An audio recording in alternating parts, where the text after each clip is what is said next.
Masters ನಮಸ್ತೆ. ಮೊದಲಿಗೆ ನನ್ನ ನಿಮ್ಮೆಲ್ಲರ ಗುರುಗಳಾದ ಬ್ರಹ್ಮರ್ಷಿ ಪಿತಾಮಹ ಪತ್ರಿಜಿಯವರನ್ನು ನನ್ನ ಹೃದಯ ಮಂದಿರದಲ್ಲಿ ಸ್ಮರಿಸುತ್ತಾ ಮತ್ತು ಈ ಇನ್ ಯಾಂಗ್ ಚಾಲೆಂಜನ್ನು ಕೊಟ್ಟ, ನಮಗೆ ಪ್ರೇರಣೆಯಾದ ಮತ್ತು ನಮ್ಮನ್ನು ಒಂದು ಹಂತದಿಂದ ಇನ್ನೊಂದು ಹಂತಕ್ಕೆ ಹೋಗಲು ಸಹಾಯ ಮಾಡಿದ ನನ್ನ ನೆಚ್ಚಿನ ಗುರುಗಳಾದ ಅಯ್ಯಪ್ಪ ಪಿಂಡಿ ಸರ್ ಅವರನ್ನು ನನ್ನ ಕೋಟಿ ಕೋಟಿ ನಮನಗಳನ್ನು ಸಲ್ಲಿಸುತ್ತಾ ಮತ್ತು ನನಗೆ ಧ್ಯಾನ ಪರಿಚಯಿಸಿದ ನನ್ನ ಸಹೋದರಿಯನ್ನು ನಾನು ವಂದನೆಗಳನ್ನು ಹೇಳುತ್ತಾ, ಮಾಸ್ಟರ್ಸ್ ನಿಮಗೆಲ್ಲರಿಗೂ ನಮಸ್ಕಾರಗಳು. ಮಾಸ್ಟರ್ಸ್, ನನಗೆ ಈ ಇನ್ ಯಾಂಗ್ ಚಾಲೆಂಜ್ ತಗೊಂಡ್ಮೇಲೆ ನನ್ನಲ್ಲಿ ಕೆಲವೊಂದಷ್ಟು ಬದಲಾವಣೆಗಳಾಗಿವೆ ಮತ್ತು ಕೆಲವೊಂದು ಲಾಭಗಳಾಗಿವೆ.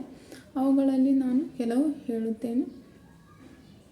ಮಾಸ್ಟರ್ಸ್, ಮೊದಲು ನೋಡುವುದಾದರೆ ಈ ಇನ್ ಯಾಂಗ್ ಚಾಲೆಂಜ್ ತುಂಬ ಎಫೆಕ್ಟಿವ್ ಆಗಿದೆ ಮಾಸ್ಟರ್ಸ್. ಹೇಗಂದರೆ ನನಗೆ ಯಾವಾಗ ಗೊತ್ತಾಯಿತಂದರೆ, ಈ ಇನ್ ಯಾಂಗ್ ಚಾಲೆಂಜ್ ಸ್ಟಾರ್ಟ್ ಆದ ಕೇವಲ 1 ವಾರದಲ್ಲೇ ನನ್ನ ಹಸ್ಬೆಂಡು ಮೆಡಿಟೇಷನ್ಗೆ ಬಂದರು. ಆದರೆ ಮೊದಲು ಎಕ್ಸರ್ಸೈಜು ಮೆಡಿಟೇಷನ್ ಮಾಡ್ತಾಯಿದ್ರು. ಆದರೆ ಈ ಪಿರಮಿಡ್ ಅನ್ನೋದನ್ನು ಅವರು ನಂಬ್ತಾ ಇರಲಿಲ್ಲ. ಈ ಪಿರಮಿಡ್ ಶಕ್ತಿ ಏನು ಅಂತ ಅನ್ನೋದು ಅವರಿಗೆ ಗೊತ್ತಿರಲಿಲ್ಲ. ಆದರೆ ಕೇವಲ ಈ ಇನ್ ಯಾಂಗ್ ಚಾಲೆಂಜ್ ಸ್ಟಾರ್ಟ್ ಆದಮೇಲೆ 1 ವಾರದಲ್ಲಿ ಅವರು ಪಿರಮಿಡ್ ಹಾಕಿಕೊಂಡು ಮೆಡಿಟೇಷನ್ ಸ್ಟಾರ್ಟ್ ಮಾಡಿದರು ಮಾಸ್ಟರ್ಸ್. ಇದು ಅಂತೂ ನನಗೆ ತುಂಬ ಖುಷಿ ತಂದುಕೊಟ್ಟ ವಿಚಾರ ಆಗಿದೆ ಮಾಸ್ಟರ್ಸ್. ಈ ಇನ್ ಯಾಂಗ್ ಚಾಲೆಂಜ್ ಅನ್ನೋದು ನನ್ನ ಲೈಫ್ನಲ್ಲಿ ಅಷ್ಟೇ ಅಲ್ಲ, ಎಲ್ಲರ ಲೈಫ್ನಲ್ಲೂ ಕೂಡ ತುಂಬ ಬದಲಾವಣೆಗಳು ಆಗಿವೆ. ನಾನು ಈ ಎಕ್ಸ್ಪೀರಿಯೆನ್ಸ್ನೆಲ್ಲ ಕೇಳುವಾಗ ನನಗೆ ತುಂಬ ಖುಷಿಯಾಯಿತು ಮಾಸ್ಟರ್ಸ್. ಮತ್ತು ನನ್ನಲ್ಲಿ ಒಂದು ಬದಲಾವಣೆ ನೋಡೋದಾದರೆ, ನಾನು ಮೊದಲು ಸ್ಟಡಿ ಮಾಡುವಾಗ ನನಗೆ ಕಾನ್ಸಂಟ್ರೇಷನ್ ಅನ್ನೋದು ಅಷ್ಟೊಂದು ಇರ್ತಾ ಇರಲಿಲ್ಲ ಮಾಸ್ಟರ್ಸ್. ಯಾವಾಗಲೂ ಸ್ಟಡಿ ಮಾಡುವಾಗೆ ಓದ್ತಾ ಇದ್ದೆ, ಬರಿತಾ ಇದ್ದೆ. ಆದರೆ ತುಂಬ ಈಗ ಒಂದು ಲೆಸನ್ ಒಂದು ಸಲ ಓದಿದರೆ ಸಾಕು, ನೆನಪಲ್ಲಿ ಇರ್ತಾಯಿದೆ. ಆದರೆ ಆವಾಗ ಹಾಗಲ್ಲ. ಒಂದು ಲೆಸನ್ನನ್ನು ಒಂದು ಸಲ ಓದಿ ಆಮೇಲೆ ಮತ್ತೆ ಅದನ್ನು ರಿವಿಷನ್ ಮಾಡಿ 1 ಅವರ್ ಆದಮೇಲೆ ಅದನ್ನು ರಿವಿಷನ್ ಮಾಡಿ, ಮತ್ತು ನೈಟ್ ರಿವಿಷನ್ ಮಾಡಿ, 1 ವೀಕ್ ಆದಮೇಲೆ ರಿವಿಷನ್ ಮಾಡಿ, 1 ಮಂತ್ ಆದಮೇಲೆ ರಿವಿಷನ್ ಮಾಡಿ, ಹೀಗೆ ರಿವಿಷನ್ ಮಾಡೋದ್ರಿಂದ ನೆನಪಿಗೆ ಉಳಿತಾ ಇತ್ತು ಮಾಸ್ಟರ್ಸ್. ಆದರೆ ಈಗ ಹಾಗಲ್ಲ. ಈಗ ಒಂದು ಲೆಸನ್ ಓದಿದ್ನಿ ಅಂದರೆ ಅದು ಆವಾಗ ಅರ್ಥ ಆಗ್ತಾ ಹೋಗುತ್ತೆ ಮಾಸ್ಟರ್ಸ್. ಈಗ ಈ ಸ್ಟಡಿನಲ್ಲಂತೂ ತುಂಬ ಇಂಪ್ರೂವ್ಮೆಂಟ್ ಆಗಿದೆ ಮಾಸ್ಟರ್ಸ್. ನಾನು ಅಯ್ಯಪ್ಪ ಸರ್ಗೆ ತುಂಬ ಥ್ಯಾಂಕ್ಸ್ ಹೇಳ್ತೇನೆ ಮಾಸ್ಟರ್ಸ್. ಮತ್ತು ನನ್ನಲ್ಲಿ ತುಂಬ ಆಲಸ್ಯ ಇತ್ತು ಮೊದಲು. ಓದಬೇಕಂದ್ರೆ ಇನ್ನೇನು ಯಾವುದರೇ ಒಂದು ನೆಪ ಹೇಳಿ ಬಿಟ್ಬಿಡ್ತಾಯಿದ್ದೆ. ನೈಟ್ ಆದರೆ ಸಾಕು, ಕರೆಂಟ್ ಇಲ್ಲ, ಬೆಳಿಗ್ಗೆ ನನಗೆ ನಿದ್ದೆ ಬರ್ತಾಯಿದೆ, ಏನಾದರೂ ಒಂದು ರೀಸನ್ ಕೊಡ್ತಾಯಿದ್ದೆ ಮಾಸ್ಟರ್ಸ್. ಆದರೆ ಈಗ ಹಾಗಲ್ಲ. ಓದಬೇಕು ಅಂತ ಅನಿಸಿದರೆ ಓದ್ಕೋತೇನೆ ಮತ್ತು ಅದೆಲ್ಲವೂ ನೆನಪಲ್ಲಿ ಉಳಿಯುತ್ತೆ. ಮತ್ತು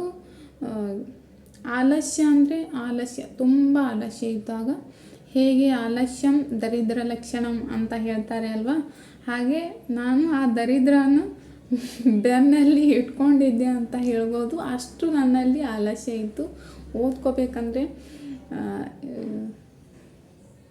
ಈಗ ಸ್ಟೂಡೆಂಟ್ ಲೈಫ್ನಲ್ಲಿ ಬಂದರೆ ಈ ಸ್ಟಡಿ ಅನ್ನೋದು ಒಂದು ಸವಾಲು ಥರ ಅನಿಸುತ್ತೆ ಮಾಸ್ಟರ್ಸ್. ಹೇಗಂದರೆ,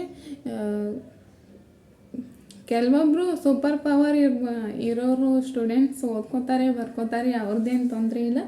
ಆದರೆ ನನ್ನಂಥ ಸ್ಟೂಡೆಂಟ್ಸ್ ನಾನು ಹೇಳ್ತಿರೋದು, ಈ ಧ್ಯಾನ ಮಾಡೋದಕ್ಕಿಂತ ಮುಂಚಿತವಾಗಿ ಈ ಸರ್ ಏನು ಚಾಲೆಂಜ್ಗಳು ಕೊಡ್ತಾರಲ್ವ, ಅವೆಲ್ಲವನ್ನು ನಾವು ಫಾಲೋ ಮಾಡಿದರೆ ಸಾಕು, ನಮ್ಮಲ್ಲಿ ತುಂಬ ಅಗಾಧವಾದ ಎನರ್ಜಿ ಕ್ರಿಯೇಟ್ ಆಗುತ್ತೆ ಮಾಸ್ಟರ್ಸ್. ಮತ್ತು ತುಂಬ ಅಂದರೆ ತುಂಬ ಸಹಾಯ ಆಗುತ್ತೆ ಮಾಸ್ಟರ್ಸ್ ಇದು. ಈಗ ಸ್ಟಡಿ ಮಾಡುವಾಗ ಕಾನ್ಸಂಟ್ರೇಷನ್ ಅನ್ನೋದು ಹೆಚ್ಚಾಗುತ್ತೆ. ನಾವು ಏನು ಓದ್ಕೊತೀವೋ ಅದೆಲ್ಲವೂ ನೆನಪಲ್ಲಿ ಉಳಿಯುತ್ತೆ ಮಾಸ್ಟರ್ಸ್.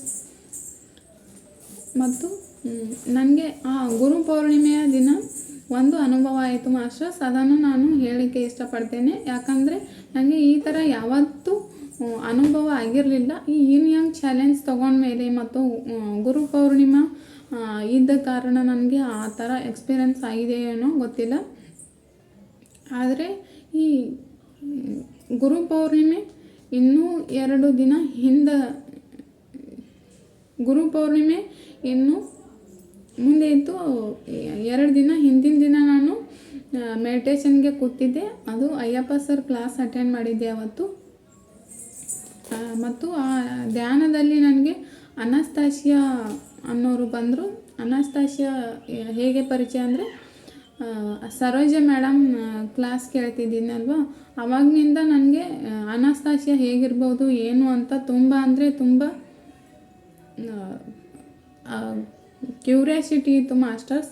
ಅದರಿಂದ ನಾನು ಅನಸ್ತಾಸಿಯಾ ನನಗೆ ಫ್ರೆಂಡ್ ಆಗಬೇಕು, ಅನಸ್ತಾಸಿಯಾ ನನ್ನ ಕ್ಲೋಸ್ ಫ್ರೆಂಡ್ ಆಗಬೇಕು ಅಂತ ತುಂಬ ಅಂದರೆ ತುಂಬ ಆಸೆ ಇತ್ತು.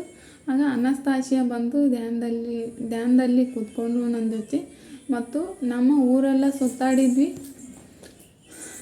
ಅನಸ್ತಾಸಿಯಾ ಏನನ್ನು ಹೇಳಿದ್ದಂದರೆ ನನಗೆ ಅವಾಗ ವಿ ಆರ್ ಕ್ಲೋಸ್ ಫ್ರೆಂಡ್ಸ್ ಅಂತ ಶೇಕ್ ಹ್ಯಾಂಡ್ ಮಾಡಿದರು. ಮತ್ತು ನನ್ನನ್ನು ಹಗ್ ಮಾಡಿಕೊಂಡ್ರು ಮಾಸ್ಟರ್ಸ್. ಆ ಅನಸ್ತಾಸಿಯಾ ನನಗೆ ಹಗ್ ಮಾಡಿಕೊಂಡಾಗ ಈ ಬಾಡಿನಲ್ಲಿ ಒಂಥರ ಫುಲ್ಲು ವೈಬ್ರೇಷನ್ ಸ್ಟಾರ್ಟ್ ಆದಂಗೆ ಆಯಿತು ಮಾಸ್ಟರ್ಸ್. ಅನಸ್ತಾಸಿಯಾ ಬಾಡಿ ಹೇಗಿತ್ತು ಅಂದರೆ ಫುಲ್ಲು ಸಾಫ್ಟ್ ಅಂದರೆ ಸಾಫ್ಟು, ಫುಲ್ಲು ಸಾಫ್ಟ್ ಇತ್ತು ಮಾಸ್ಟರ್ಸ್. ಮತ್ತು ಆ ಟಚ್ ನಾನು ಯಾವತ್ತೂ ಜೀವನದಲ್ಲಿ ನೋಡಿರಲಿಲ್ಲ ಮಾಸ್ಟರ್.